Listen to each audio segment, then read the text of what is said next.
Hey everyone! In today's video, we are going to learn the first step of flow of Power BI desktop, that is connecting to the data. As I already told you that connecting to the data, transforming and shaping everything comes under Power BI backend, that is Power Query Editor. In today's video, we are going to learn about Power Query Editor interface and also some basic transformations. Let's get started.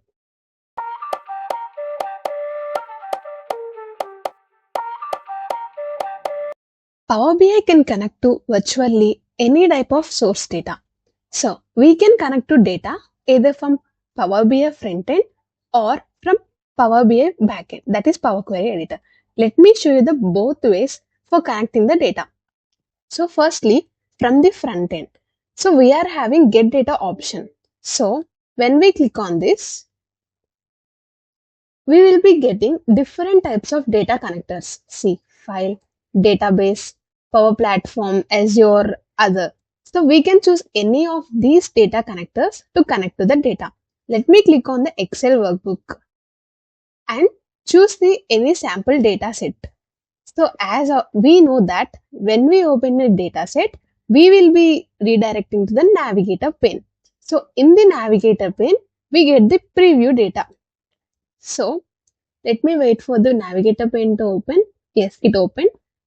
So I choose the data or sheet which I want. So I'm clicking on that sheet. So I got the preview of the sheet I have selected, and we are having two options here, load and transform data.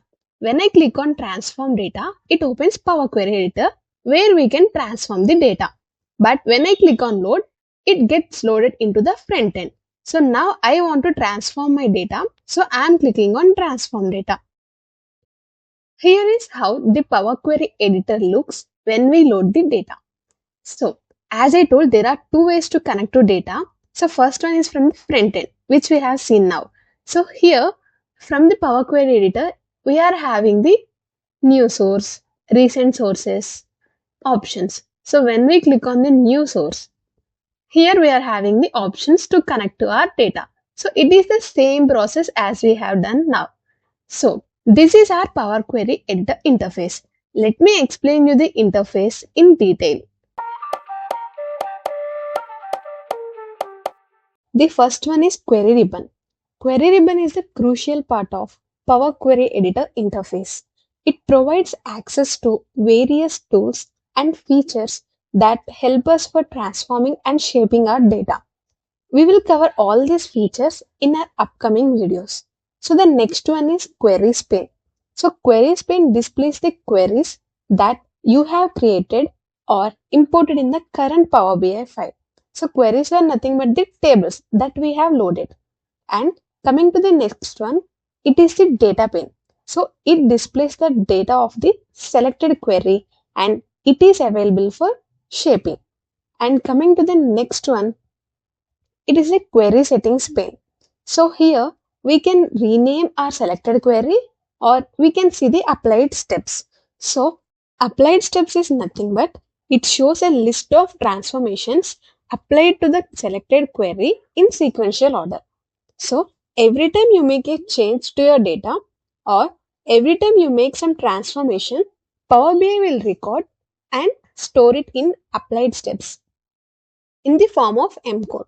That is, in real time, we get data daily and connection need to be refreshed every single day to get latest data. And we cannot always sit and do these steps each day and every time this connection is refreshed. So, Power BI will run through the same set of applied steps and transform your data. Now, we have explored the Power Query Editor and also have seen the ways to connect to data. What if we need to create our own custom table? Yes, we can also do it here.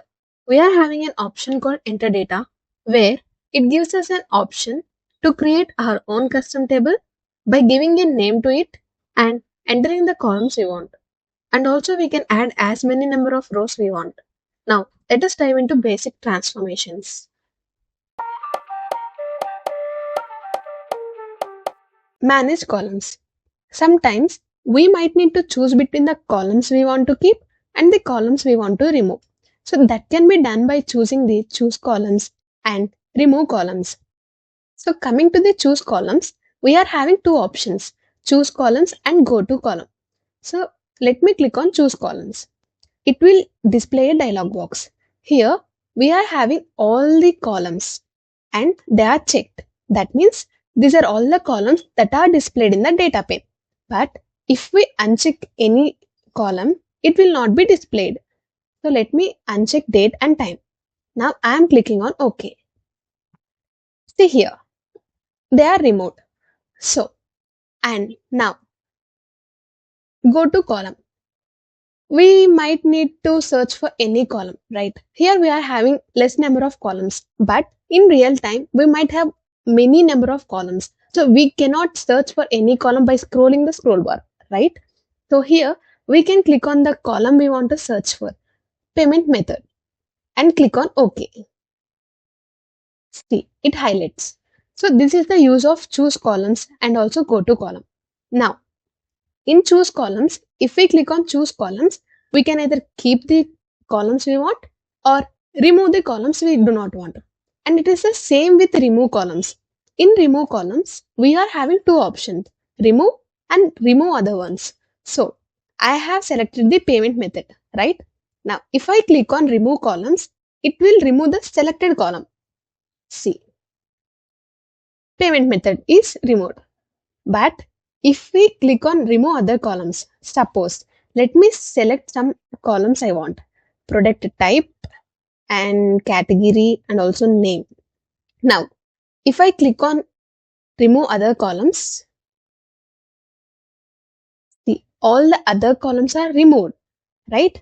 So you can ask me a question that both choose columns and remove columns are doing the same thing, right? So both are removing the columns or both are keeping the columns. Then what is the difference? Let us assume that some columns will be added in the upcoming days in the source data. When we refresh our tables in Power Query Editor, it gets displayed. If we have selected choose columns and selected the columns we want, then we may lose the columns that are added later as we have chosen our required columns. But if we have selected the columns we want to remove and use remove columns option, then our newly added columns will be added to the table when the table gets refreshed in future days. Though they look same, these have their own advantages. So we have to choose according to our requirements. If you have any questions or if you need some clarification, please do comment in the comment section. I will definitely answer you to your questions. So thanks for watching. Please do like, share and subscribe to my channel.